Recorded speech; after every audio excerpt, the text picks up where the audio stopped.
아니 어떻게 그게 경영권 방어 수단이 될 수 있냐고. 자사주를 경영권 방어 수단이라고 주장하는 게 억지지. 이걸 보수 정당이 했어야 되는 일이에요. 근데 같이 반대를 해요. 맨정신인 보수들이 보면 개탄스러울 수밖에 없는 거 이 상황을. 여전히 풀리지 않은 의문은 왜 정청래 대표는 느닷없이 조국혁신과 합당을 제안했을까? 네. 그 대통령의 뜻을 오판했나? 그리고 이런 류의 싸움이라는 거는 무조건 대통령이 이기는 싸움이에요. 임기 초에는. 그걸 모를 사람이 아니거든요. 이재명 대통령은 어떤 인상을 주고 싶어 하느냐, 인내심이 있으면서 당청 관계를 원만하게 하는 능력이 있는 그런 이미지 메이킹에 도움이 되는 사람을 네. 비록 자기한테 막 치받친 사람이라도 쓸 수 있는 정도의, 이건 아량이 아니에요, 전략이죠. 한없이 가벼운 시사 토크쇼 장르만 여의도 2월 26일 목요일 순서 시작하겠습니다. 반갑습니다. 조영진이고요. 역시 뭐 댓글에도 그렇고 저희도 시작 전에 요즘은 뭐 누굴 만나나 어딜 가나 주식 이야기들 많이 하십니다. 오늘도 아마 6,200포인트가 지금 돌파된 그런 상황인 것 같은데 주식 시장이 워낙 빠르게 오르다 보니까 다들 지금 주식을 더 들어가야 되나 아니면 이제 팔아야 되나 뭐 그 고민들 많이 하시는 모양이에요. 그 상황에서 김정은은 또 셈이 많이 났는지 안 좋은 얘기 좀 했던데 뭐 그런 뉴스들 포함한 오늘 정치권 뉴스들 하나하나 전해드리도록 하겠습니다. 오늘 함께해 주실 분들 오늘 모두 전 의원님들과 함께합니다. 김영남 전 의원님 어서 오시고요. 네, 안녕하세요. 네, 오랜만에 뵙습니다. 네, 오랜만입니다. 네. 자, 그리고 정호김 전 의원님 어서 오시고요. 네, 안녕하세요. 네. 김정은 관련 할 말씀이 좀 많으실 것 같기도 하고요. 네. 박원석 전 의원님. 네, 안녕하십니까. 네, 반갑습니다. 자, 그리고 오늘 뉴스는 또 신혜영 기자가 정리해 주시겠습니다. 안녕하십니까. 네, 반갑습니다. 자, 일단 뭐 다른 뉴스들도 많긴 한데 김정은이 뭐 이런 얘기를 또 합니까? 뭐 우리랑은 동족이란 범주에서 영원히 배제한다고. 네. 뭐 어떤 얘기들 좀 세게 했습니까? 얘기를 했습니다. 네. 그 20일, 21일에 북한 노동당 대회가 있었거든요. 네. 거기에서 이제 나온 내용들이 이제 오늘 조선중앙통신이 보도를 한 건데, 일단 핵무기 없앨 생각 없다. 국가 핵무력 더욱 확대 강화하고 핵 보유국의 지위를 철저히 행사하는 것이 우리 당의 확고부동한 의지다라고 강조를 하면서도, 만약 미국이 이러한 우리의 지위를 인정한다면 미국이랑 좋게 지내지 못할 이유가 없다. 그러니까 핵 보유국 지위 인정해줘. 그 조건 하에서 우리 관계 개선할 의지가 있어. 이렇게 얘기를 했고요. 미국이랑은 좀 그래도 뭐 괜찮게 얘기한 것 같고요. 인정해주면 예. 인정해주면 대화할게라고 얘기를 한 거고, 이제 말씀하신 대로 이제 우리나라에 대해서는 좀 세게 얘기를 했어요. 가장 적대적인 실체인 대한민국과 상론한 일이 전혀 없고 동족이라는 범주에서 영원히 배제하겠다라고 하면서, 특히 이재명 정부에 대해서 현 집권 정권이 겉으로 표명하는 유화적인 태도는 서투른 기만극이고 졸작이라고 비난을 했습니다. 하여튼 김정은도 문제야. 이 사람도. 물론 뭐 이런 말을 통해서 또 대화를 어떻게 뭐 끌어내려는 그런 전략인지 잘 모르겠습니다만, 그래도 한국이 이번 정부 들어서 굉장히 또 노력을 많이 했잖아요. 근데 그런 거를 참 다 기운 빠지게 만드는 이런 얘기들 자꾸 하니까 상당히 좀 별로 기분이 좋지는 않습니다. 이 이야기는 어떻게 좀 들으셨습니까, 우리 정호김 전 의원님? 그 김정은 입장에서는, 그러니까 이제 그럴 때 일관성이 있다라고 표현을 할 수밖에 없어요. 그러니까 그 일관성이 좋은 일관성이냐 아니면 부정적인 일관성이냐의 차이고요. 지금 미국에 대해서는 그동안에 미국 대화의 손짓을 거부했잖아요.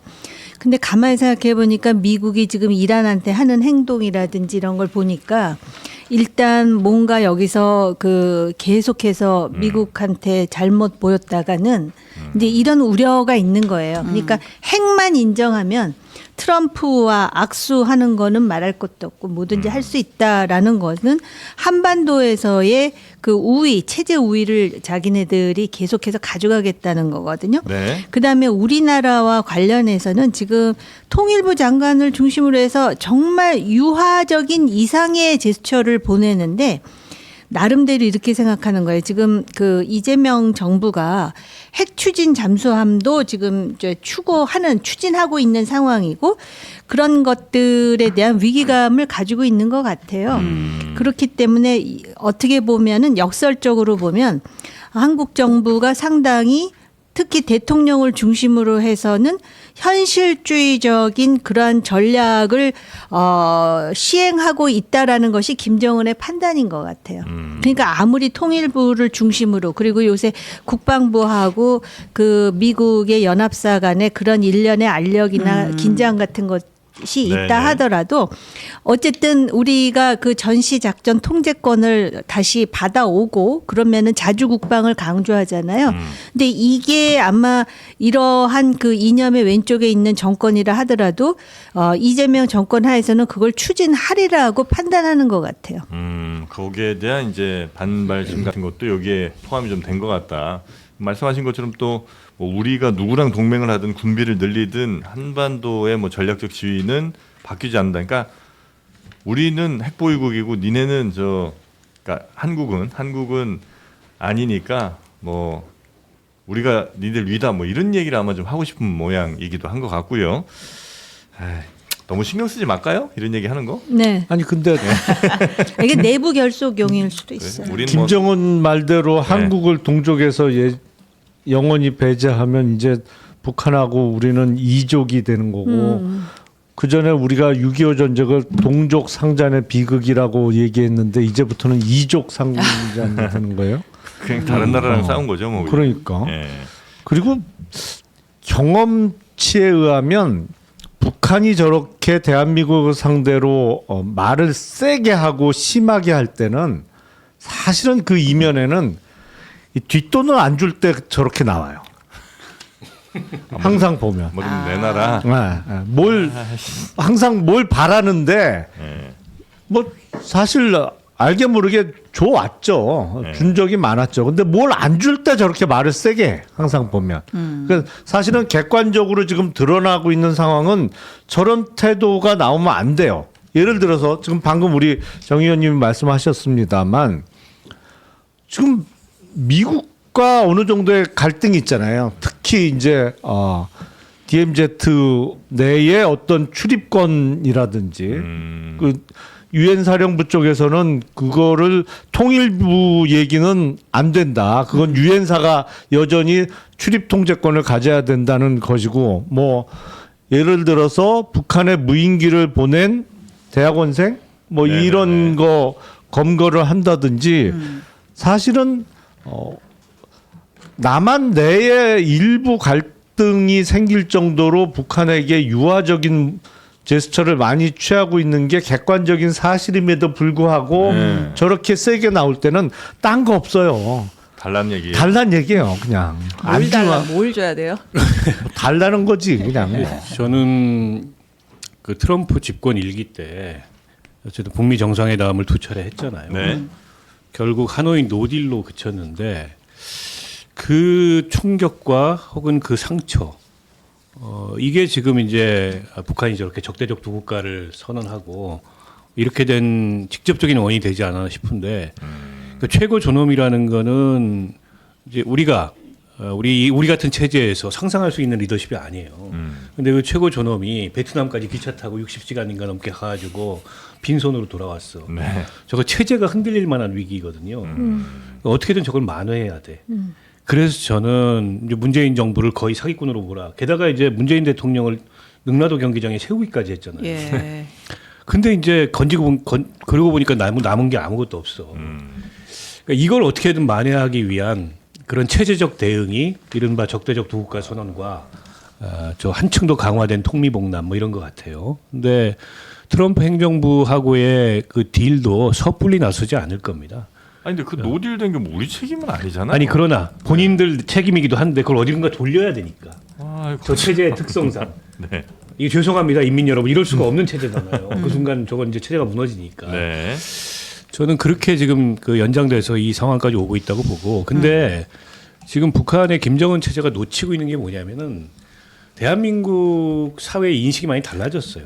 북에 대해서 혹은 뭐 통일에 대해서 혹은 민족에 대해서 요즘 보면 그 두 국가론에 대해서 우리 정부 내부에도 논쟁이 있지만 어쨌든 헌법상에는 이제 우리 영토고 뭐 하나의 국가이긴 합니다만 현실적으로 보면 그렇게 생각하는 국민은 훨씬 줄어들었어요.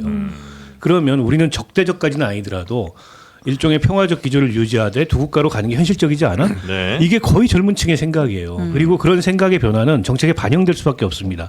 북한에 매달리지 않아요 이제. 네. 때문에 저게 과연 저들 입장에서 얻을 게 있을까? 아까 뭐 뭘 안 준다고 얘기했는데 당장이 아니더라도 길게 봤을 때 그런 게 아니죠. 그래서 저는 약간 히스테리컬하다. 그런 히스테리의 반영이기도 하다 이런 생각이 들어요. 네, 하여튼 뭐 북한도 하나의 뭐 리스크라면 리스크일 텐데 그 리스크 관리를 좀 잘 할 필요는 있어 보입니다만, 좀 약간 기분이 썩 유쾌하진 않습니다.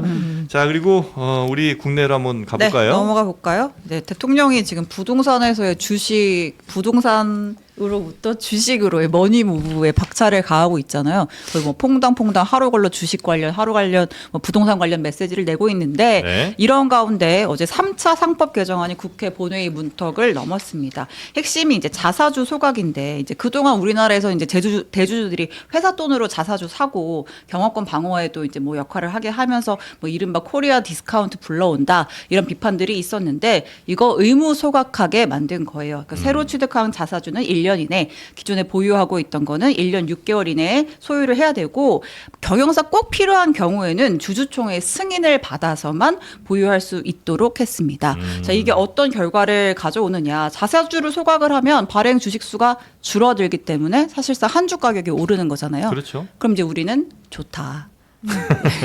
그래서 이렇게 산술적으로만 개미는 보면 좋다. 뭐 한 네. 10% 만약에 자사주 갖고 있는데 네. 10%를 소각을 해버리면 그럼 이제 주가는 사실 산술적으로 시총이 똑같다는 가정하에는 10%가 올라야 이제 정상인 거고 네. 물론 이제 그보다 더 오르는 게 일반적이긴 합니다만 이 부분은 또 우리 김용남 의원님께서 워낙 잘 파고 계신 부분 아니겠습니까?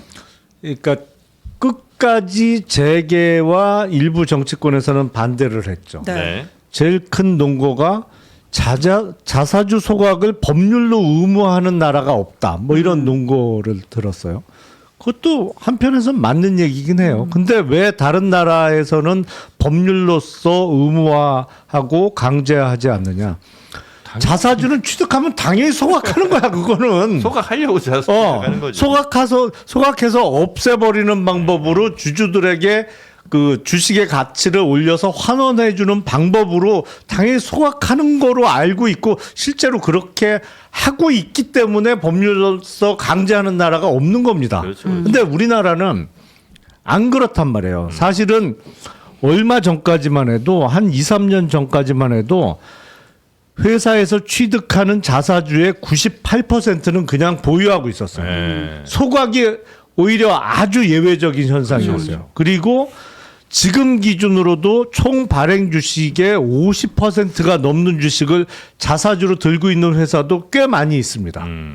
그러면서 그거를 필요할 때 사실은 그 필요한 경우도 거의 일어나지 않지만 여차하면 경영권 방어 수단으로 쓰는 거죠. 그러니까 우호 세력, 이른바 백기사에게 자사주를 넘기면 없던 의결권이 되살아나니까 주총에서 내 경영권을 지키는 수단으로 이용하는 경우도 가끔 있었는데 네. 지금도 재계에서는 그 주장을 해요. 자사주 소각을 의무화하면 경영권 방어 방어가 안 수단이 된다. 없어지는 거 아니야. 세상에 자사주를 경영권 방어 수단이라고 주장하는 나라는 한국밖에 없어요. 그게 오히려 아니 어떻게 그게 경영권 방어 수단이 될 수 있냐고. 자사주라는 건 그 회사가 열심히 장사를 잘해서 얻은 이익 중에 일부로 그 주식을 자기 회사 주식을 사는 거잖아요.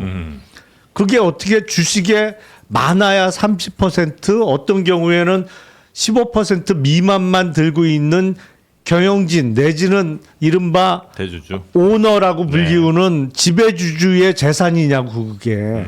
자사주를 경영권 방어 수단이라고 주장하는 게 억지지. 근데 그 억지가 지금 수십 년 동안 통했단 말이에요. 네. 그 상식으로 돌아가는 과정이에요. 정상적으로 이제 가는 예, 과정이에요. 이게 이제 그 비정상적인 기업 지배 구조를 유지해 왔던 하나의 수단이잖아요. 이 자사주라는 게.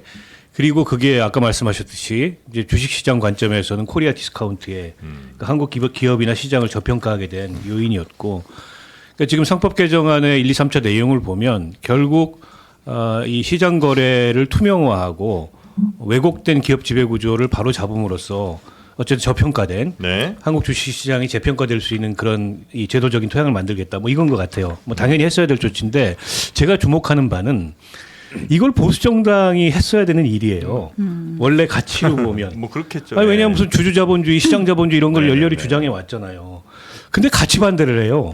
저거에 대해서. 그러니까 이게 어떻게 보면은 이재명 그 정부로 정권 개최된 이후에 급속하게 그 이재명 정부는 기존의 보수 정당이 주장했거나 혹은 지금도 보수 정당이 주장함이 마땅한 정책들로 이를테면 정책적 우클릭을 통해서 네. 점점 중도 보수까지 영역을 넓히고 있고 그런데 보수 정당은 기존에 본인들이 했거나 지금이라도 해야 마땅한 주장들을 철회하고 저 오른쪽 구석으로 꾸겨지고 있어요. 윤호개인 주장하면서. 네, 네, 네. 그러니까 저는 그 맨정신인 보수들이 보면 개탄스러울 수밖에 없는 거예요, 이 상황을. 그렇잖아요. 게다가 우리가 좀 이따 얘기하겠지만 지금 농지 투기 문제 관련해서도 네. 국민의힘에서 나온 반응을 보세요. 공산당이냐? 네. 뭐 이런 식의 아주 저차원적인 반응을 하고 있어요. 그러니까 이거는 그냥 정책적으로 좌우 이런 걸 떠나서 차원이 다른 거예요, 차원이. 저기는 정말 뭐랄까 옛날 냉전 시대나 펼법한 이런 차원으로 사고들이 네. 굉장히 이 저열한 그런 모습들을 보여주고 있고 네. 여기는 굉장히 복잡한 맥락들을 가지고 막 공세적인 정책 추진을 하는 거예요. 저 농지 그 투자 경고한 것도 저는 간단한 얘기가 아니라고 생각해요. 선거에 여러 가지 복선이 있다고 보는데 그런 게 상대가 되냐고요. 논리상으로 볼 때 이 자사주 소각이 시장주의자들이 주장하는 게 논리적으로는 맞는데 네. 한국의 그 이념 지형으로 볼 때는 소위 우파 지형에 있는 사람들이 주장하기에는 이게 기본적으로 이제 우리의 기업의 태동이라든지 네. 여러 가지 역사와 맞물려 있어요. 아까 말씀하신 대로 정상화하는 일련의 과정이라고 저도 생각을 해요. 근데 사실 한국의 자본주의라는 것이 위에서부터의 어떤 개발 권위주의 그러면서 기업이 만들어지고 또 기업이 그러면서 지금도 그렇잖아요. 기업에 경영하는 사람들 보면은 이게 이렇게 세습이 되잖아요. 네. 그런 전통과도 지금 맞물려 있는데 아무튼 우리나라가 이제 글로벌 스탠다드를 따라간다라는 차원에서 그리고 불확실성을 없앤다라는 차원에서 이 방향으로 갖는 건 맞다고 봐요. 1998년에 그 IMF 위기가 있었을 때도 그때도 그 많은 경제학자들 중에는 이게 그 소위 disguised blessing 그러니까는 결국은 한국 자본주의의 축복이 될 수 있는데 위장된 축복이다. 그러니까 그때는 굉장히 고통스러웠는데 어쨌든 구조 조정이 되면서 체질 국제적 개선되고. 기준과 체질 개선이 네, 되는 네, 것처럼 좋은 방향으로 갔으면 좋겠어요. 근데 이제 지금 기업 입장에서는 아마 적대적 M&A의 희생양이 될 수 있다 그러는데 한국이 또 의외로 그런 글로벌한 환경에서 잘 이겨나가는 저력이 있다라는 게 여러 네. 방면에서 나오고 그건 있잖아요. 기업 입장이라기보단 대주주 입장, 오너 입장 아니에요? 대주주라기보다 이제 오너 입장. 왜냐하면 네. 주주들 중에도 외국 주주들이 상당히 많아요. 한국의 대기업. 그래서 우리는 삼성, 현대 그럼 우리 거라고 생각을 하는데 외국 사람한테 물어보면 메이드 인 코리아라고 생각하지 않고 글로벌 기업이라고 생각을 하거든요. 그럴 수는 있겠네요. 자, 근데 여기서 끝이 아닙니다, 그죠? 네, 그러니까 이제 대통령의 입장 그거죠. 소액주주 뭐 이른바 우리 같은 개미들한테 불리한 관행은 하나씩 다 손을 보겠다라는 거잖아요. 그 다음으로 얘기가 나오는 게 주가 누르기 방지법이에요. 이건 이제 상법은 아니고 이제 상속세 증여세법을 개정을 하겠다라는 건데, 네. 그러니까 예를 들어서 지금 기업들이 상속하거나 할 때 최근 주가의 평균을 기준으로 매겨가지고 상속세를 매기잖아요. 그러니까 일부러 상속 증여할 때 세금 줄이려고 주가를 낮추는 경우가 있다라는 누르는 거죠. 거죠. 네. 누르는 거죠. 이거 방지하겠다. 그럼 뭘 기준으로 매기느냐? 그냥 실제 기업 가치 측정하는 공정 가치 평가를 적용을 하겠다. 순 자산 가치의 최소 80%를 딱 기준점으로 정해서 그거 바탕으로 상속세, 증여세 산정하겠다라고 했습니다. 네, 주가 눌러봐야 소용없다. 어차피 그렇죠. 상속세, 증여세는 네. 기업의 공정 가치를 기준으로 매기겠다. 뭐 네. 이런 겁니다. 자, 이것도 당연히 이제 우리 주가 정상화를 위한 특히나 이제 그 상속을 앞둔 기업들의 주가 정상화를 위한 필요한 뭐 변화인 것 같고요. 네. 아 그리고 아까 얘기가 잠깐 나왔었는데 그 이제 대통령이 이제 뭐 농지 관련해서 언급한 걸 두고서 뭐 이제 뭐 물려받은 거 다 팔고 뭐 하라는 거 이거 공산당식 발상 아니냐 이렇게 국민의힘이 뭐 비판을 했었잖아요. 비난을 네. 했었는데 관련해서 또 이제 SNS에 메시지를 올렸습니다. 경자 유전의 원칙을 헌법에 명시한 건 이승만 전 대통령이다. 그럼 이승만 전 대통령은 빨갱이이고 공산당이냐 이렇게 네. 반박을 했다. 네. 전하고 가겠습니다. 그리고 이제 주가 조작에 대해서도 신고 시에 기존엔 아마 상한이 30억이었을 건데, 그러니까 뭐 1,000억짜리 주가 조작이든 뭐 2,000억짜리 주가 조작이든, 근데 이제는 상한선 폐지하고 네. 한 30%까지 최고. 그러면 한 1,000억짜리 신고 잘하면 한 300억까지도. 그렇죠. 예. 그래서 팔자 고칠 수 있다. 로또 사지 마세요. 주가 조작 신고하세요. 네, 이런 이렇게 될 메시지가 수도 또 있었죠. 있는. 요새 로또 1등 당첨금이 대부분 20억 원. 뭐 내외죠. 예. 20억 안 안 돼요. 돼요. 얼마 안 그래요? 되죠. 크지만. 아니 이거에 비하면 얼마 안 되죠. 그리고 옛날에는 로또 1등 당첨되면 강남에 대형 아파트를 한 채 살 수 있다고 그랬는데 네, 아파트가 워낙 올라가고. 요새는 택도 없죠. 네. 하여튼 그만큼 물가도 또 많이 오른 모양입니다. 네. 자, 다음 뉴스도 한번 넘어가 볼까요? 네, 그 최근에 뭐 합당 논란부터 해가지고 뭐 공소 취소 모임도 있고 뭐 뉴 이재명의 등장도 있고 하면서 뭐 당정 갈등, 뭐 명청 갈등 이런 얘기들이 계속 있잖아요. 대통령이 직접 나서서 조금 이렇게 토닥토닥하는 발언을 했습니다. 일단 어제 상임고문단, 민주당 상임고문단과 오찬을 했는데 여기에서 민주당이 본연의 역할을 어려운 환경에서도 아주 잘해주고 있어서 참으로 감사한 마음이다 이렇게 얘기를 했고 또 SNS로 계속 메시지를 내잖아요. 최근에 대통령 뒷전된 여당이란 제목의 이제 기사들이 있었어요. 뭐 비슷한 뭐 주제로 이제 기사들이 계속 났었는데 그 기사를 이제 링크를 하면서 나 대통령으로서 뒷전된 일도 없고 그렇게 느낀 적도 없다. 당은 당대로 청은 청대로 일 잘하면 되고 민주당도 최선을 다해서 야당의 극한 투쟁에 잘 맞서주고 있다. 이렇게 칭찬하는 메시지를 올렸습니다. 네, 여기에 정청래 대표도 바로 받아왔죠. 네, 최고위에서 네. 이거 봐 대통령이 우리 문제 없다잖아. 당정청은 찰떡 공주하고 있습니다. 이렇게 또 강조를 했죠. 찰떡 맞습니까? 아니 이게 이제 대외적으로는 네. 저런 기사가 나오니까 당청 관계 이상무 이런 메시지를 대통령이 냈지만 그 내막을 들여다보면 정리 끝났다 얘기죠. 아, 오히려 그동안에 약간 비정상적인 대통령 아직 임기 초고 그런데 이제 당청관의 이상규류 뭐 그에 대한 해석 당내에서 또 친명 비명 뭐 이런 움직임이 있었잖아요. 그게 다 정리됐다는 얘기고 그 정리됐다는 거에 몇 가지 신호가 있는데요. 네. 김남국 전 비서관을 갑자기 당 대변인으로 발탁을 했어요. 네. 네. 이게 대통령한테 보내는 신호이기도 하죠. 아, 이제 그에 대한 해석의 연장선에서 보면 개항을 공천이 어떻게 될지도 대충 짐작이 가능하다고 저는 보고요. 네. 그리고 뭐 대통령의 그립이 훨씬 세진다. 공취문이 어쩌니 하는 것도 예. 이제 그만 정리하고 이제 더 이상 잡음 내지 말고 국정 과제에 전념하자라고 한편으로는 독려하고 한편으로는 이제 정리됐다라는 걸 선언하는 이제 그런 내용이 아닌가 싶은데요. 네. 어떻게 보십니까? 정리가 다 된 거예요? 아니면 그냥 이렇게 봉합만 좀 된 거라고 보세요? 저는 이재명 대통령의 용인술에 대해서 제가 뭐 직접 용인을 하는 거를 본 건 아닌데요. 지금 결과론적으로 보면은 그 있잖아요. 왜 이렇게 앞에서는 다독이면서 화장실 밀당. 가가지고 이렇게 쥐어 박으면 꼼짝도 못하는 약간 그런 느낌을 받았다고나. 그러니까 제가 볼 때 명청 갈등은 끝난 것 같아요. 그래요? 그리고 이런 상황에서 우선 정청래 대표의 그 행보를 보면 알 수가 있잖아요. 네. 그리고 대통령실에 있던 김남국이라는 사람이 느닷없이 대변인으로 네네네. 임명하는 거에 대해서 많은 사람들이 거의 똑같은 생각을 하지 않았을까.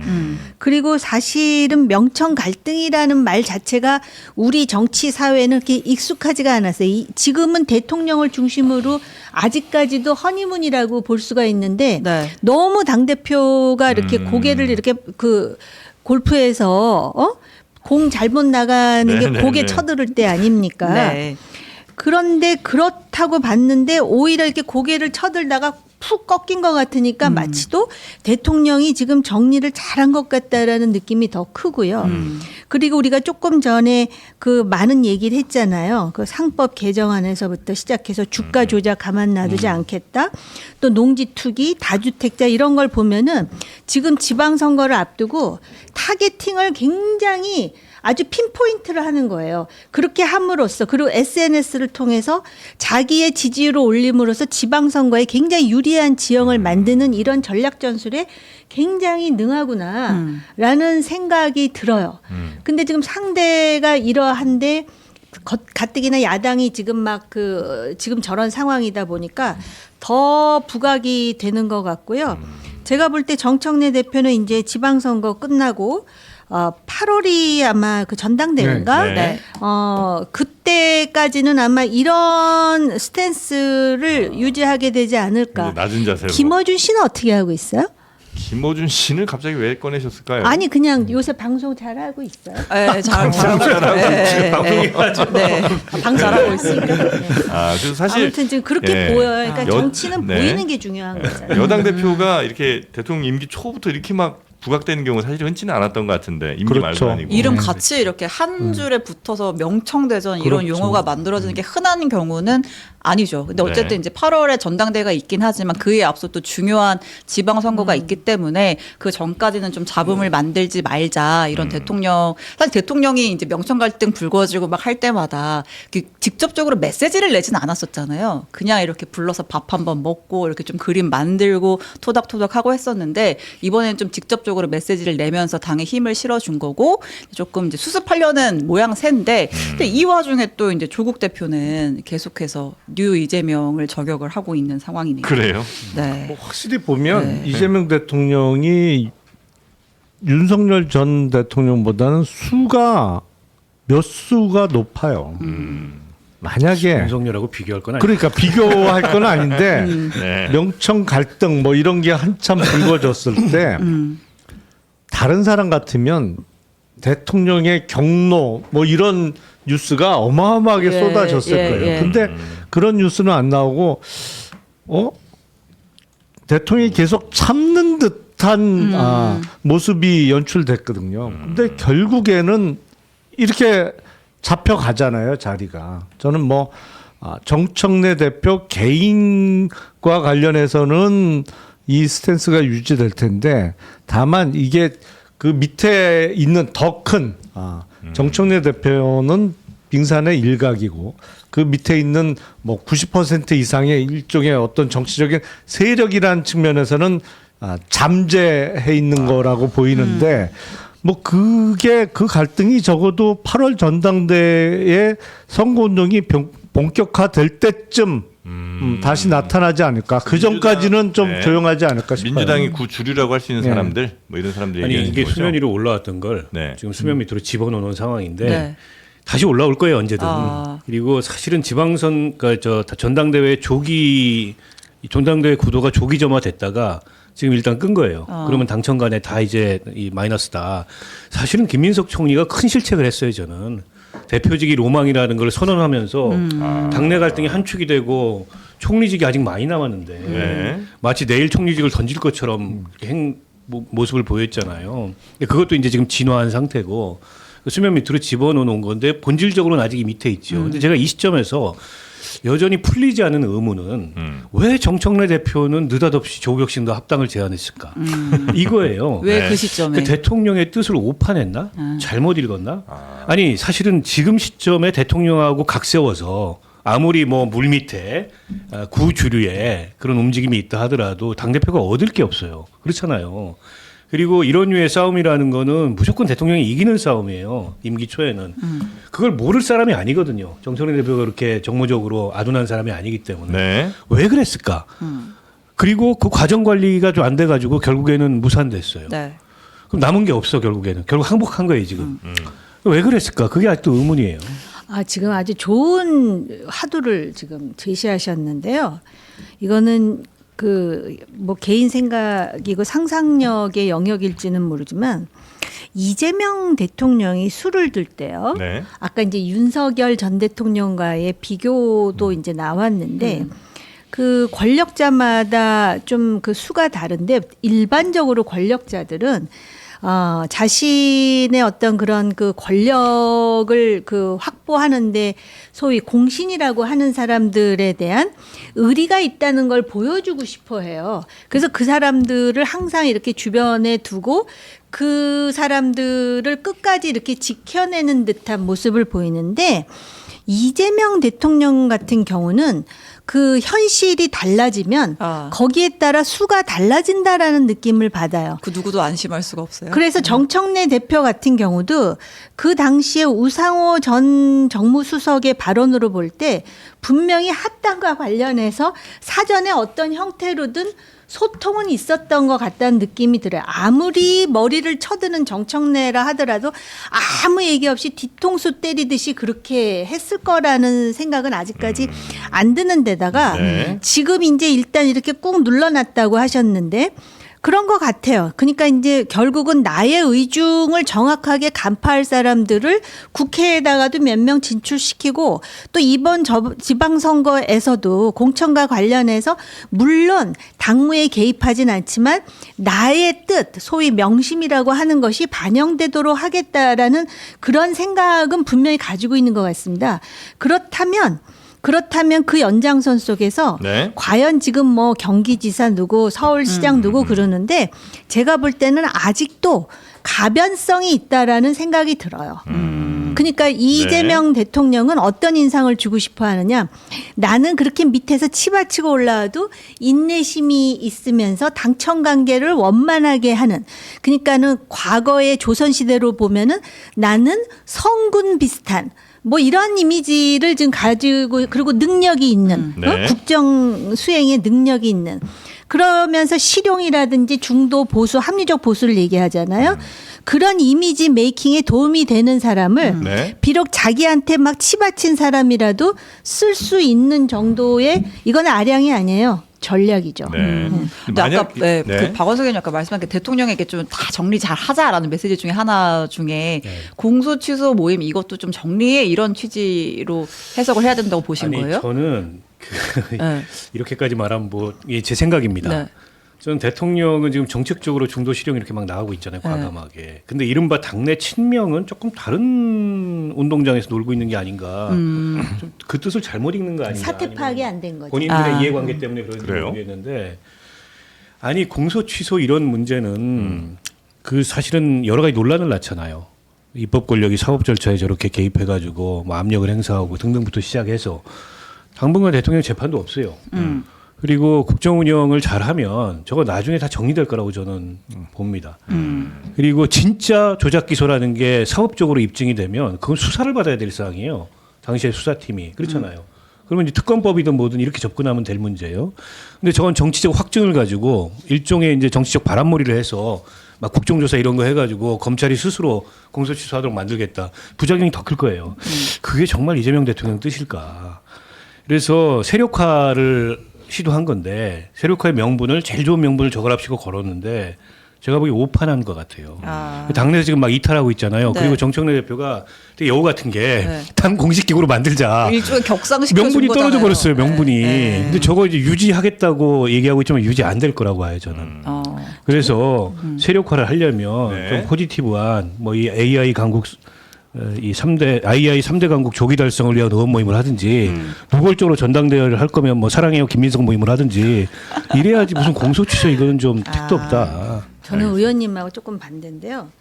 그 공치모는 원했던 것 같아요. 대통령이 네. 이건 뭐 같은데. 제 생각이니까 네. 제 생각으로는 그래요. 그 공치모 회장, 위원장, 네. 그 사람도 그렇고 박성준 의원. 네. 네. 그 세력화를 기도하면서 그러니까는 그 사람들도 지금 뭔지 모르겠지만 일단 줄을 서는 게 맞을 것 같아서 105명이나 가서 줄을 서 있던 거 아니에요?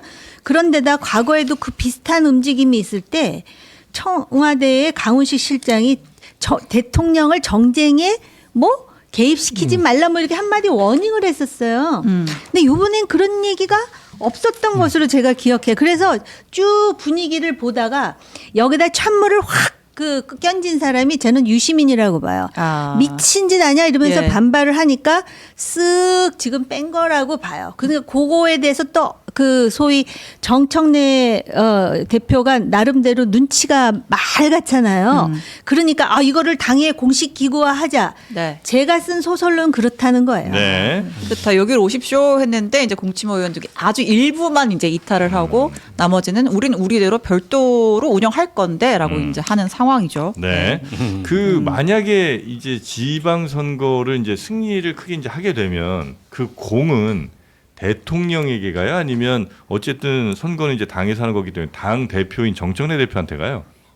그거는 선거운동이 어떤 식으로 펼쳐지느냐가 제일 중요하겠죠.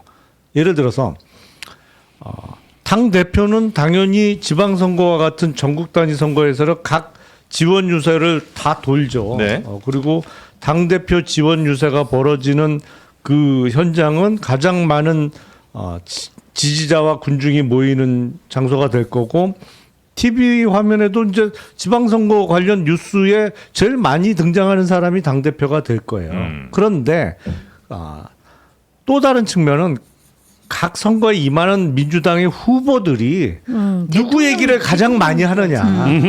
그렇죠. 나를 당선시켜 주는 게 곧 누구를 밀어주는 거다. 아니면 내가 당선돼서 누구와 손잡고 우리 지역에 일을 해내겠다라는 얘기를 제일 많이 할까를 생각해 보면 카톡 프사 보면 돼요. 누구랑 그렇죠. 악수하고 네. 있는 사진을 카톡 프사로 해놓느냐. 대통령일 거고. 그건 대통령이에요. 제가 보기에는 뭐 당 대표보다는 대통령이죠. 그렇게 네네. 되면 결국엔 이 지방선거 승리의 견인차가 누구냐?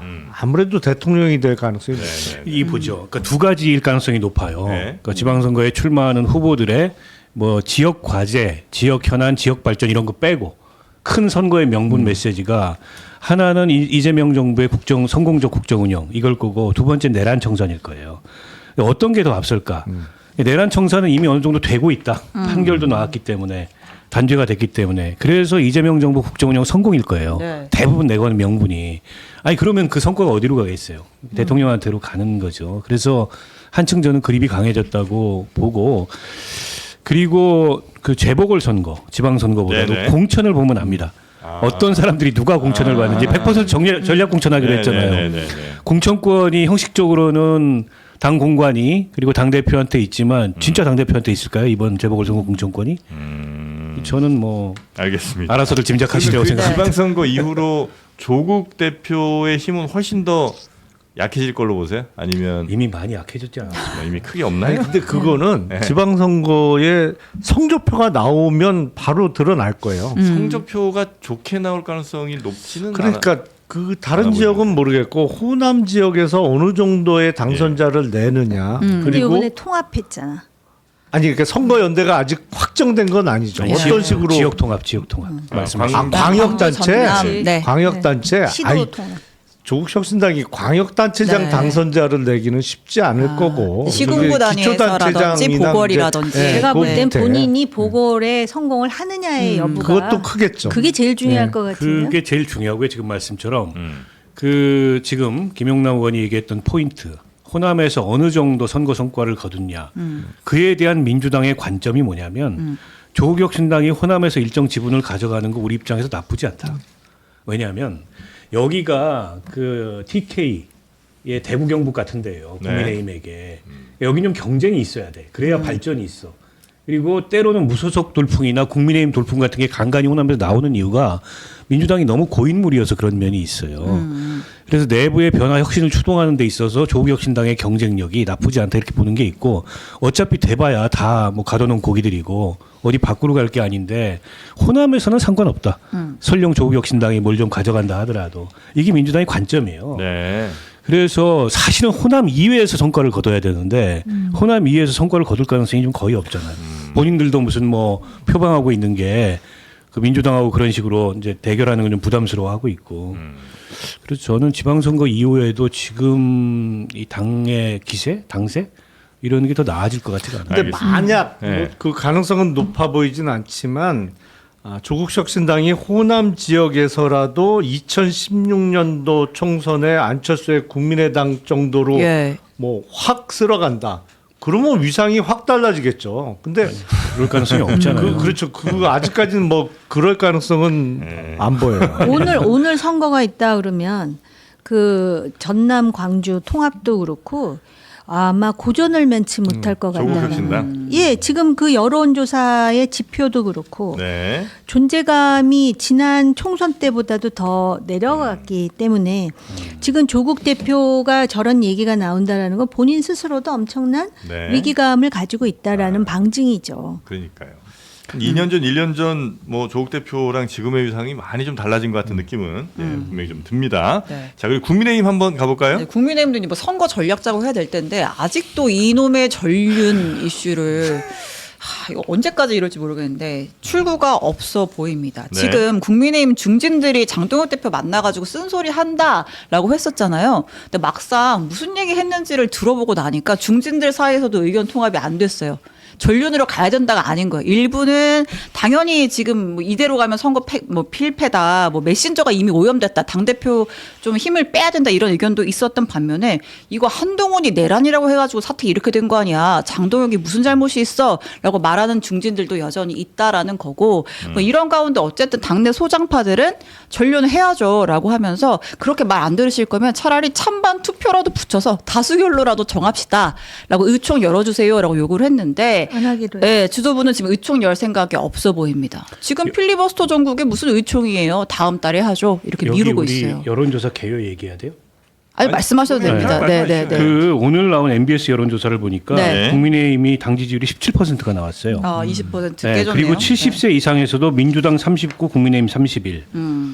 대구 경북에서 28대 28 동률. 부산, 울산, 경남은 39대 22로 민주당 우세. 강원, 제주에서는 민주당 56, 국민의힘 12예요. 어우, 차이가 어마어마하게 나. 광주, 전라 다음이에요. 강원, 제주가. 이거면은 사실은 저거는 지방선거는 거의 2018년 어게인 이상이 될 수도 있다는 그렇죠. 선. 이게 대구도 넘어가요. 잘못하면. 이번에 네. 대구 경북 통합 문제 또 시끌시끌하죠. 책임론이 불잖아요. 오히려 네. 국민의힘에. 근데 이 상황에서 뭐 윤어게인이니 아니니 의총을 하느니 마느니 장동혁을 만나서 뭐 얘기를 해보니 마니 다 의미가 없는 얘기들이에요. 네, 네. 이 수치를 받아보고도 국민의힘 내부에서 아무 일도 안 일어난다. 그러니까 이미 어느 정도 그런 지경에 놓여 있지만 죽은 정당인데 죽으면 죽어야 되잖아요. 근데 좀비라서 안 죽어. 그게 더 지금 국민의힘 입장에서는 더 심각한 문제인 거죠. 사실은 지금 정도로 심각하지는 않았지만 2018년 지방선거를 앞두고 또 뭐 몇몇 최근에 있던 총선을 앞두고도 국힘이 상황이 매우 안 좋았죠. 네. 근데 그때마다 당권파들이 내세우는 논리가 있어요. 일단 여론조사 중에 자신들에게 가장 잘 나온 여론조사를 근거로 삼아. 그거 이제 ARS가 조금 나으니까 면접원 조사보다 그 여론조사를 딱 놓고 봐봐. 지금도 정당 지지도 30% 나오잖아. 이 여론조사. 근데 네. 지방선거 투표율 얼마야? 50%지? 네. 그러면 핵심 절반밖에 투표를 안 하는데 우리 지지층만 다 나오면 이긴다. 득표율은 60%가 되는 거야. 아. 그래서 우리끼리 똘똘 뭉치면 무조건 이 선거는 이겨. 이걸 매번 반복을 해. 근데 그건 대단히 비현실적인 가정에 뭐 불가능한 조건을 합친 네. 건데 근데 그 얘기를 매번 해요 또. 그리고 그냥 그거로 밀고 나가. 그리고 결과는 참패야. 그리고 그 당 지도부는 물러나. 네. 선거 참패의 책임을 지고. 근데 다음에 또 장동혁 똑같이. 대표의 한 가지 다른 점이 나올 수 있다고 봐요. 장동혁 대표는 예? 지방선거 이번에 참패하고도 안 물러날 가능성이 있어요. 아. 뭘 명분으로요? 명분 없죠. 아니 그러니까 당원 총투표 해보자. 아니 다시 한다는 거예요. 아. 물러나고 다시 해도 또 장동혁이라고 기대한다는 거예요. 그렇죠. 다시 아니면 선거에 나와도 선거 패배의 책임을 다른 사람에게 돌리는 거지. 아. 이거는 우리가 끝까지 분열했기 때문에 진 거야. 그리고 그런 거 분열의 아닐까? 원인을 제공한 사람들 때문에 진 거야. 이런 거 아닐까요? 선거 패배의 책임을 고선국하고 전환기한테 돌리는 거 아닐까? 못 돌리지. 아니 거기는 무서워. 분열의 책임이라고는 거기 한 몸이니까 그렇게는 안 됐고 거기는 친한계들한테 하나로 돌리겠죠, 그래서 뭐. 친한계한테 돌리거나 네. 이른바 중도 성향의 의원들에게 책임을 묻겠죠. 그래서 상당히 독특한 당 대표가 될 것 같아요. 그렇게 되는 국민의힘을 예상하고 계시고요. 그래서 그 얘기도 있었죠. 오세훈 공천 준다. 그리고 나서 서울시장 지면 오세훈 책임으로 돌린다. 오세훈 때문에 졌다. 뭐 그런 얘기도 있기는 있었죠. 이게 내재적 접근이라는 말이 아. 있잖아요. 우리 의원님 굉장히 잘 아실 텐데 네. 북한이 하도 이해가 안 되니까 그들의 시각에서 그 체제를 분석해봐야 접근할 수 있다 그 실체에. 지금 이종석 국정원장 같은 사람들이 연구 방법론으로 그 내재적 접근법이라는 걸 취했던 거 아니에요. 네. 장동혁 대표에 대한 이해는 그게 아니고 불가능해요. 장동혁의 빙의가 돼서 이 상황을 이해해 보려고 노력을 해야 돼. 그러면 통상 우리가 생각하는 선거 승리는 목표가 아닌 거예요. 목표가 다른 거예요. 목표가 다르면 나타나는 행동이 달라요. 도저히 지금 저 뭐 윤리위에서 제명 이런 게 이해가 안 되잖아요. 아니 어떤 당대표가 선거 앞두고 저렇게 축소지향적으로 당을 운영해요. 근데 목표가 다르다. 선거 승리가 목표가 아니고 네. 당권과 아예 이제 순도 높은 이 윤호개인 정당을 만드는 게 목표라 그러면 저렇게 나올 수 있는 거죠. 그래서 내재적 접근을 해야 저게 겨우 이해가 가능하다. 하여튼 뭐 지금 하는데. 국민의힘 상황이 매우 안 좋은데 여기에 네.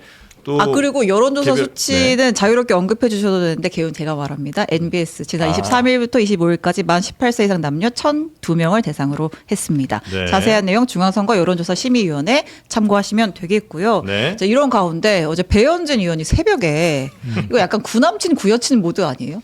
그 약간 함께 했던 사진을 올렸다. 시간대도 딱 그 시간이잖아요. 밤 12시 반. 밤 12시 반. 네. 자니? 이거 한 시간대에 자니? 장동혁 자니? 하면서 이제 올린 거죠. 이 얼굴 맑던 장동혁 어디로 간 건지 우리 국민에게 뒤집어는 유능하고 잘생긴 보수정당 만들자는 한 마음이었는데 깔깔대며 함께 갈매기밥 던지던 우리 왜 이렇게 된 걸까? 라고 이제 올렸어요. 올렸다가 10분 만에 비싹을 했습니다. 요거 뭐 의도를 우리가 생각해 볼 만한 거예요? 아니면 그냥 아유 뭐 그러니까 실수 그 정도로 보면 돼요? 시간에 네. 그 시간에 이렇게 너무 화가 나서 잠이 안 왔나? 아니지 그 사람 감성 폭발? 그 시간 맞아. 내가 지금 그 얘기하는 거예요. 센치멘탈.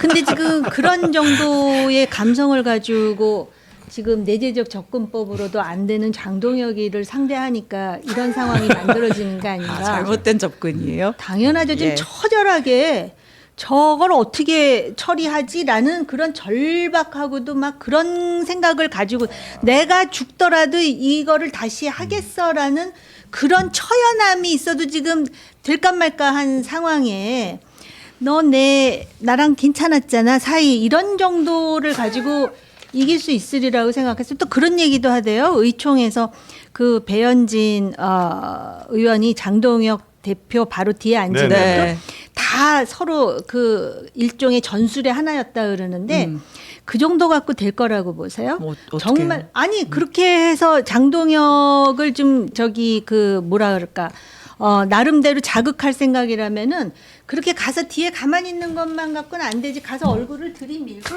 24시간 내내 그럴 생각이 있으면 그렇게 본회의장 해야 가서도 되는 거죠. 하고. 제가 또 네. 기억하기로는 한동훈 전 대표가 저런 식으로 제명되면은 아마 가만히 있지 않을 거라고 했던 사람도 있었어요. 네. 가만히 있더구만 그냥. 아. 그러니까 안 되는 거예요. 근데 액션이 없어요. 그렇습니다. 근데 네. 지금 보면은 우리가 국민의힘은 선거를 통해서 어떻게 될 것이다라는 얘기를 했는데 네. 그래도 우리가 명색이 여기 앉아서 평론을 하는 입장이라면 지금 그 민주당이 예를 들어서 뭐 지금 1.5당이라는 얘기까지 하고 민주당이 다 잘하는 것 같지만 분명히 민주당의 함정이 있어요. 많은 문제와 한계가 있고 그렇다면 이게 균형점을 누군가가 만들어줘야 된다라는 거는 어떻게 해서든지 그 상대편에 있는 정당이 회생돼야 된다라는 거거든요.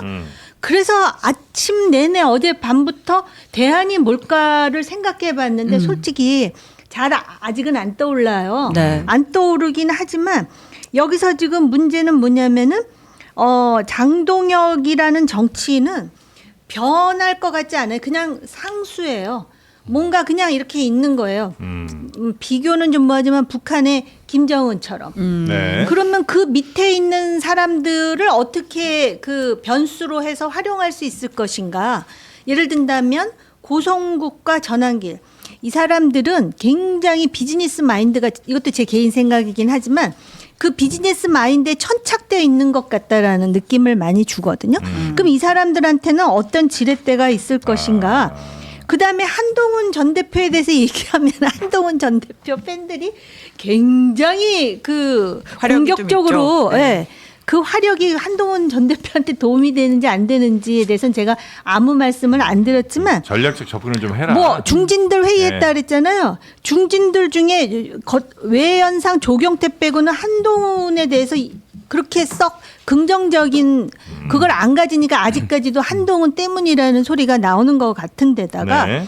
결국은 한동훈 전 대표가 그 당으로 다시 이제 들어가겠다라는 거 아니에요. 네. 그렇다면은 그 지금 바깥의 지지자들뿐만 아니라 또 당원들뿐만 아니라 그 내부와 관련해서도 뭔가 달라져야 되는 거 아닌가. 네. 그래서 그런 식으로 해서 이 보수 정당을 어떻게 살릴 것인가에 대해서 이렇게 전략적인 사고를 가지신 분들이 아이디어를 좀 안 내주면 보이는 것 좋겠다. 같고요. 아니 근데 네. 지금 말씀하신 게 국민의힘이 좋아지거나 민주당의 일부가 잘못된 방향으로 나아가거나 지금도 잘못하고 있는 거를 견제하거나 어떻게 막을 거냐 그 해답을 국민의힘에서 찾으면 답이 안 나와요. 그래서 네. 민주당 중도 우파가 그 역할을 할 거예요. 제가 보기엔. 그러니까 민주당이 중도 우파로 가는 건 다 좋아요. 과거에도 성공한 외국의 정부를 예. 보면 소위 상대 진영의 정책을 이제 소위 도둑질한다 그러지. 그러면서 그 제3의 길도 추구하고 다 좋은데 그건 그렇다 하더라도 정당으로서 그래도 나라의 보조금을 받는 정당으로서 좀 기본 정당다운 그거는 지금 갖고 있어야 되지 않느냐. 근데 제가 보니까 이 두 분도 장동혁을 어찌하지 못하는 거잖아요. 네. 네. 전략적으로. 그렇다면은 방법이 뭘까? 대한민국 사람들은 방법을 찾아내는 데는 그래도 세계적인 수준 아니야? 좀 찾아보세요. 네? 아니 가는 거예요? 그 방법이 이제 다가오고 있잖아요. 6월 망하는 3일 날 망하는 포로 거? 심판하는 거지. 아니 아니, 망해도 좀비 네, 같다네. 네. 좀비 오늘 같다네. 조선일보의 양상원 주필이 글쎄, 쓴 그 얘기도- 칼럼을 야. 보니까 네. 소위 말하는 총투표 네. 이걸 하자. 하자는 예. 거야. 근데 결과 나오면은 아마도 윤호개인이 이길 거다. 예. 그러면 지금 장동혁도 국민의힘이라는 하자는 정당에 거잖아요. 대해서 갖고 네. 있는 미명이 깨질 거다. 미망이. 그러면 이제 각자 흩어져서 새로 시작하면 된다. 아. 논지는 요거예요. 좀 시간이 걸리더라고요. 그렇게라도 해라. 당의 총의를 한번 모아봐라. 그러니까 저거는 고쳐 쓰거나 네. 바꿔서 못 쓴다. 네. 끝났다 이미 이렇게 보는 것 같고 다만 이 당이 변해야 된다고 생각하는 사람들은 그럼 다른 길을 가라. 이 얘기를 지금 조선일보 주필이 하고 있는 것 같아요. 네.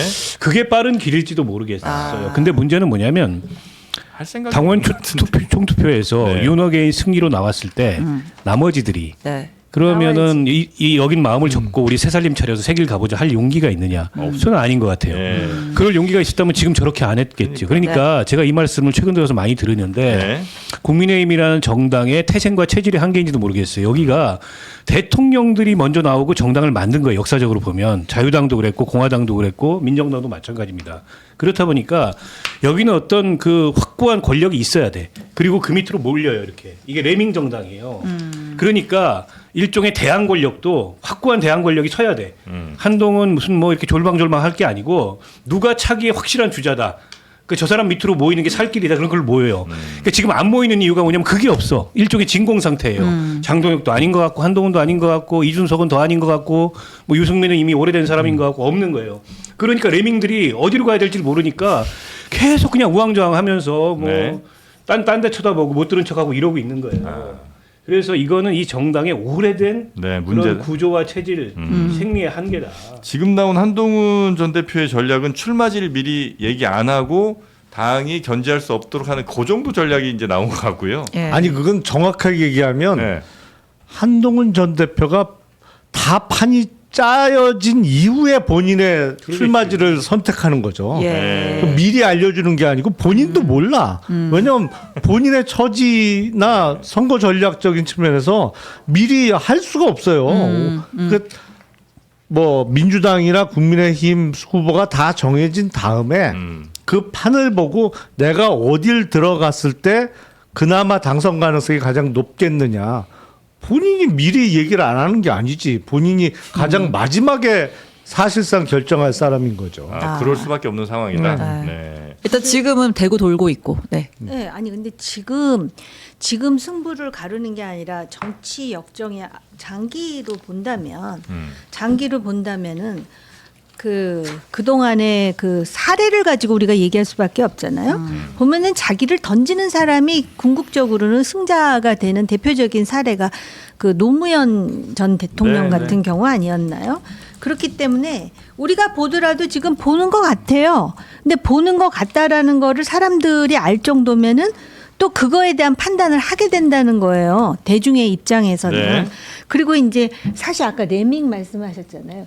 사실 그것처럼 모욕적인 말이 그 사람들한테 없는데 실제로 그렇지 않습니까? 아니 이제는 그걸 그냥 자연스럽게 받아들이는 저 분위기를 제가 보고 제가 더 황당한 국민의힘 거예요. 쪽 패널 앞에서 이 얘기를 레밍이라 했는데 그랬지. 화내는 사람 한 명도 없어요. 그러니까 그 레밍이 들지 아니야 네, 들지? 들지. 네. 네. 그 과거에 70년대에 미국의 위컴 사령관이 한국 사람들을 레밍이라 그래갖고 그냥 정말 난리 났었죠. 들풀같이 네. 일어났는데 지금은 너 들쥐 때 중에 하나야 그러는데도 영어를 몰라서 그랬을까? 아니 홍준표 시장이 이미 썼던 표현. 아 맞아요. 네. 아무튼간에 몇 번 나왔었죠. 네. 이미. 그래서 네. 제가 볼 때는 용기가 없는 게 아니라 이기심의 발로예요. 지금 사실은요. 국민의힘의 영웅서사가 만들어질 타이밍이에요. 아니, 저런 지금이? 상황에서 누군가가 일어나가지고 아주 나를 갈기갈기 찢더라도 이 당이 이러면 안 됩니다 해보세요. 지금 그거에 목말라 있는 지지자들이 많단 말이에요. 근데 야. 안 하거든. 이거 괜히 내가 나섰다가 모난 돌이 정맞듯이 그런 상황인 그 거거든요. 영웅서사를 아마 쓰고 싶은 사람인가요? 전한길 강사가 예. 아유, 지금 그게 문제죠. 오세훈 아웃을 선언했어요. 아 근데 이제 약간 모양새가 경기도에서 뺨 먹고 서울시에 화풀이를 하고 있는 모양새인데 원래 경기도에 화풀이 대상이 없어. 없어. 그러니까 원래 킴텍스에서 이거 하려고 했었잖아요. 콘서트 3.1절 콘서트 하려다가 이제 김동연 경기지사가 안 돼라고 해서 이제 취소를 했고 오갈 데가 없으니까 지금 이제 오세훈 시장 너 좌파야 우파야? 네가 진짜 우파면 우리한테 장소 대관 정도는 해줘야 되는 거 아니야? 너 좌파지? 이제 이렇게 공격을 하고 근데- 나왔습니다. 오세훈 아웃, 지방선거 아웃을 외치고 있어요. 저 같으면 큰 경기장이나 큰 실내체육관은 대관은 해줄 것 같아. 아 몇 명 채우는지 몇 보자. 명 오는지 보자. 아. 어떤 측면에서는 김동연 지사가 킨텍스 대관을 열어줬죠. 막으면서 퇴로를 열어줬어요. 네. 왜냐하면 저거 그 본연의 모습이 확연하게 드러날 수 있는 기회였거든. 그 킨텍스 큰데 몇 명이나 오냐. 그리고 뭐 초대 가수나 연예인들 다 줄줄이 손살을 쳤잖아요. 네. 전한길 원맨쇼 해야 돼요. 그러니까 혼자 나가서 그러면 아니면 아예 무명, 네. 무명인 사람 몇몇이 와서 뭐 할 때 그게 더 과간이 일 뻔했는데. 아니, 실체를 일단 보여주는 거니까. 네. 27일에 그 부정선거 토론은 하는 거. 네, 그건 하는 것 펜앤드 같아요. 마이크에서는 네. 토론은 하고 네. 3.1절 콘서트는 일단 취소하고 네. 4.19 때 한다는데요, 또? 날짜 한번 4.19 때? 미뤘어요. 네. 4.19 때 한다는 거 참 흥미롭네. 그거 4.19는 이승만 또 독재 정권을 취소하고 6.25 때 타도하는 하겠다 날인데 그럴 거야. 그날 뭘 어떻게 네. 그러면은 4.19가 잘못됐다는 걸 한다는 거예요? 4.19가 옳다는 걸 한다는 거예요? 그냥 자. 기념일이라서 하는 걸까요? 뭐 전한길 씨 뉴스는 이 정도 하고요. 네. 그다음에 그 법 왜곡죄 본회의 상정한 거 그 뉴스 짧게 좀 전해주실까요? 예, 일단 이제 오늘 본회의에 상정이 됐고 지금 이제 필리버스터 국민의힘이 하고 있는 것 같아요. 근데 이제 막판까지 논란이 좀 있었잖아요. 이 민주당이 주도해서 법사위 문턱을 넘을 때 이 법 왜곡죄 1항과 3항이 이거 나중에 해석에도 조금 논란이 있을 수 있고 위헌 소지까지 있을 수 있다라고 해서 이거 수정하냐 마냐 막판까지 말이 많다가 어제 이제 민주당 비공개 의총에서 결과적으로 이제 수정하는 방안으로 의견이 모아졌습니다. 네, 어떻게 수정되는 겁니까? 그러니까 이제 그 법령을 의도적으로 잘못 적용한다라고 했을 때 그 의도가 뭔지 네. 뭐 이걸 어떻게 파악할 수 있을 것이냐라고 네. 한 것 관련해서 이제 조금 요건을 구체화했어요. 네, 지금 뭐 이제 법의 적용 요건이 충족되지 않으면 알면서도 적용하거나 뭐 적용해야 될 법령인 걸 알면서도 안 하거나라고 해서 좀 설명을 달았고 네. 그다음에 이제 사망 중에 뭐 증거에 반하는 걸 인정하거나 논리나 경험칙에 현장에 반한 사실을 인정한 경우라고 했을 때 이 논리나 경험칙을 어떻게 설명할 수 있을 것인데 그리고 이게 형사처벌의 요건은 구성 요건이 되는 거야? 라는 비판이 있어서 아예 이 문장 같은 경우는 삭제를 해버렸어요. 그렇게 이제 수정된 것이 네, 상정이 됐다. 그러니까 본회의 문턱 올라가기 직전에 사실 이제 그 전에 법사위에서까지는 통과를 다 시켜놓고 이제 지난번 내란 전담 재판부법처럼 이제 상정 직전에 또 이렇게 법을 고치는 일이 벌어진 근데 당내에서 겁니다. 좀 요 갈등이 좀 있었죠. 뭐 김영민 의원 등등 해서. 이제 뭐 법사위 강경파 의원들은 원안대로 가야 된다. 뭐 법원에서 성명 내고 뭐 한다고 우리가 밀리면 안 된다라는 입장이었는데 이제 결국은 이제 수정안이 올라가게 되니까 이거는 뭐 우리 생각과 다르다. 지도부가 책임져야 된다라는 목소리까지 나오고 있습니다. 네. 혹시 그것도 전술의 일환일까요? 그러니까 김용민 같은 목소리도 있다 그러면서 요 정도로 대충 조율해가지고 수정을 했으니 합리적이다라는 인식을 굳히면서 통과시키는 일련의 정치적인 지난번에도 한번 왜 김용민 의원이 그 뭐죠 내란 전담 재판부였나 그런 문제 제기를 강하게 하면서 굉장히 교조주의적인 주장을 하면서 이거를 이렇게 통과시키듯이. 저는 사실은 이 법 왜곡죄와 같은 그 논의를 민주당에서 하는 거를 보아서라도 정말 그 제대로 견제하는 야당이 있어야 된다라고 생각하는 사람이거든요. 네. 그러니까 사실은 그 윤석열 전 대통령에 대한 선거 이후에 확실하게 선을 긋고 이런 거에 대해서 목소리를 내면서 야당으로서의 어떤 역할을 해야 되는데 이거는 우리나라에 지금 거의 그 뭐예요? 마치도 그냥 1.5당도 아닌 거예요. 이렇게 되면은 야당이 정말로 아무 무력한 거잖아요. 네. 무력하고 굉장히 부정적인 모습만 보여주는 상황 아닙니까? 민주당 내 그러니까 여당도 있고 야당도 있고 뭐 이렇게 되는 것 같아요. 마치도 그런 것처럼. 네. 아니 그러니까 실제로 민주당 근데 내에서 민주당이 야당이 있을 수 있어요. 어떤 경론도 벌어지는 거고 예. 문제가 국민의힘의 가장 문제는 저는 개인적으로 법 왜곡죄는 반대하는 입장인데 예. 뭐 위헌 가능성도 수정안에 비추어도 위헌 가능성은 여전히 있다라고 보는데 국민의힘에서 이걸 위헌 가능성을 얘기하는 것 자체가 자체적인 모순인 게 국민의힘의 지금의 모습은 위헌 가능성을 논의하는 단계가 아니라 국민의힘 자체가 지금 반헌법적이에요. 왜냐하면 이게 아직도 윤 어게인 하고 있으니 헌법을 깡그리 때려부시려고 했던 세력과 지금도 괴를 같이 하고 있기 때문에 그 사람들이 지금 위헌 가능성 주장해봤자 이게 말빨이 먹힐 리가 없어요 지금. 그러니까 이런 어떤 정책이나 법안에 대해서 뭐 논의할 생각도 별로 없는 의지도 없는 것 같고 그럴 자격도 조금 저는 저 법은 저 네. 정도면은 안 하는 게 낫다고 생각하고요. 기존의 직권남용 법리로도 충분히 처벌 가능한 데다가 진짜 법원을 견제해야 되겠다고 한다면 배심원 제도로 하는 게 맞다고 봐요. 근데 저 논란이 저렇게 많은 그리고 위헌 소지 있을 뿐만 아니라 저게요. 법 왜곡죄로 마지막에 처벌을 할 때 그것도 판사가 해요. 네. 그렇죠. 때문에 이게 처벌 가능성이 높지 않은 데다가 만약 그걸 처벌하면은 그 처벌한 판사의 판결도 법 왜곡죄라고 아마 소송이 들어올 거예요. 그러니까 이게 그냥 무한궤도 비슷하게 돌아가요. 근데 이제 독일 예를 자꾸 들던데 독일은 보니까 그게 명백히 위법인 걸 알면서도 법 질서에 도전하는 차원에서 그런 판결을 내렸을 때 그걸 처벌하는 거더라고요. 그래서 국가의 법 질서를 보호하기 위한 법리지 권리구제형 법리가 아니에요 독일법이. 그리고 적용된 사례도 없더라고요. 네. 그 법을 아예 그렇게 만들든가 그러면 그거는 나치 전범들 뭐 이런 것 때문에 만든 거잖아요. 네. 근데 저거는 악용 소지나 오남용 소지나 그로 인한 위헌 논란이나 너무 커서 이쯤 되면 그냥 안 하는 게 맞지 않나 수정이 아니고.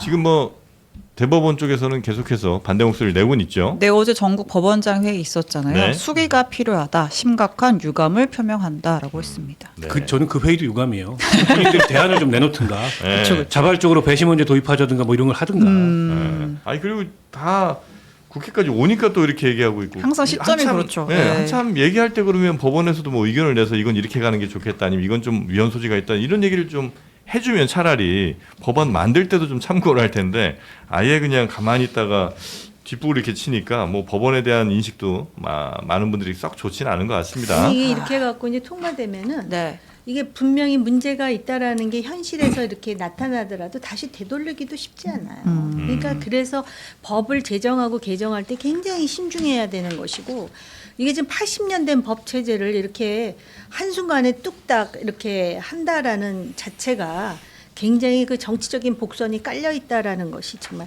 심한 유감이죠. 네. 그런데 지금 견제가 안 되는 거잖아요. 사실은 지금 국민의힘이 문제가 아니에요. 일방주의적인 이 민주당의 이 독주가 어떻게 보면은 더 심각한, 국민의힘은 문제를 일으킬 힘도 없어요, 지금. 자기네들끼리 그냥 그러는 거지. 그냥 없는 셈 쳐요.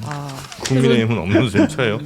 국회에서 실제로 존재감이 너무 없으니까. 근데 민주당이 네. 지금은 그 정권 초기지만 나중에 정말 그 브레이크 없이 폭주하는 자동차처럼 막 할 때 이걸 누가 견제하고 막느냐는 거예요. 이건 지금 제가 파당적인 관점에서 얘기하는 게 아니에요. 그 내부에 누군가 야당 역할을 하겠죠. 그래야죠. 뭐 그렇게 지금 기대를 한다라는 게 이번처럼. 되게 위험한 일이라니까. 지금 역학관계로 봐서는 민주당 내에 보다 합리적이고 네. 상식에 의존하는 사람들이 막아야 되는 상황. 그런 기대가 저는 문제라고. 아까 레밍 얘기하셨잖아요. 예. 민주당의 그 뭡니까 공치모? 네. 그러니까는 그냥 싹 몇 명이 모이잖아요. 정도의 차이는 있고 그렇지만은 한국 정치 문화가 이쪽 오른쪽 진영에만 완전히 유전됐다라고 보세요. 저는 그렇게 안 봐요. 상대적으로 지금 국민의힘이 너무 질벌되니까 여기가 나아 보이는 건데 결국 정치라는 건 뭔가 이렇게 균형 견제가 있어야 되거든요. 근데 그 기능을 완전히 상실하다 보니까는 제가 볼 때 민주당이 더 잘해야 된다라는 것인데 더 잘한다라는 그런 감성적 기대만 가지고 국정 운영이 과연 될까요? 아니 근데 그 균형이 무너진 걸 누구 탓을 하겠어요? 국민의힘이. 아니 그렇게 한 건데. 그러니까 제가 네. 말씀을 드리는 거죠. 네. 갑갑해서. 알겠습니다. 하여튼 그 균형들 잘 찾아가시기 바라겠고요. 또 지방선거 있으면 열심히 여기저기 인사로 다니시고 뭐 발이 퉁퉁 붓도록 다니셔야 될 텐데 그 부은 발 누가 해결해 주겠습니까? 한경희 완벽세척 스파 조교기가 또 여러분 앞에 있습니다. 이게 이제 본체와 물통이 완전 분리되는, 그래서 물세척이 아주 시원하게 가능한 그런 제품이고요. 발목 위까지 푹 잠기는 깊이감. 그래서 반신욕을 한 효과 이렇게 누리실 수가. 저거네요 모델이. 요겁니다, 요거. 네, 여기다 이제 발 넣고 하루 일과를 마무리하면서 오늘 고생했다. 오기마. 이렇게 이제 스스로 칭찬하시면서 선물 하나 주시기 바랍니다. 6개의 롤러 그리고 샤워 분사 기능으로 발 피로 또 부종도 완화할 수 있다고 하네요. 요게 99,000원. 네, 이 정도는 뭐 굉장히 합리적인 가격이 아닌가 싶습니다. 어떻게 우리 정우김 의원님 하나 제 선물해 드릴까요? 선물? 네, 선물에 바로 이렇게 또 화제기, 바로 이렇게 얼굴색이 Why not? 매우 부담스럽네요. 네. 99,000원. 네, 제가 한번 열심히 노력해 보겠습니다. 자, 세 분 오늘 고생 많으셨고요.